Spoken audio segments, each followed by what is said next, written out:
Esta es la cuna de Larga y el puente entre el Cantábrico y el Mediterráneo. Esta charca, en la cima de Urquiaga, alimenta a uno u a otro mar, dependiendo de por dónde se le escape el agua.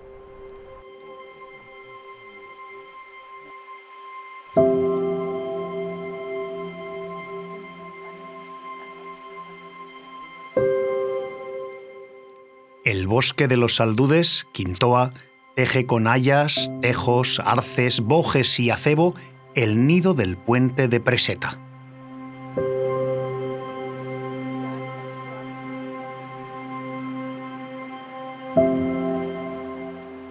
De aquí salieron las bombas que un día mataron y siglos después han calentado la vida.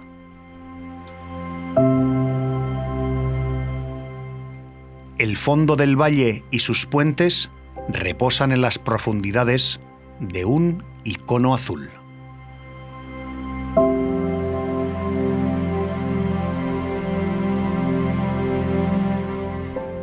En Urtasun, un arco de piedra homenajea a Larga, que fluye ya domado por la presa del embalse.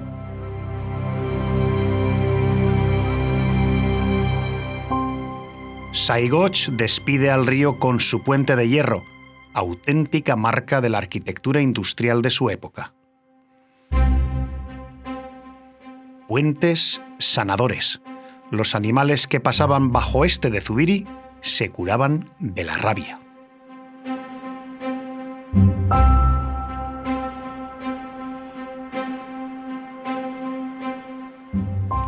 En torno a este puente se reunían antiguamente los regidores del valle.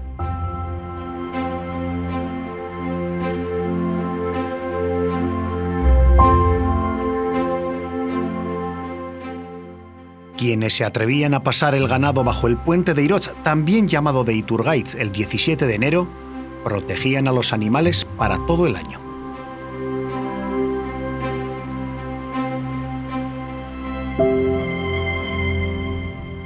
Y el Palacio de los Olloqui es el puente con la historia, con la conquista de Navarra, con una época que se refleja en sus muros.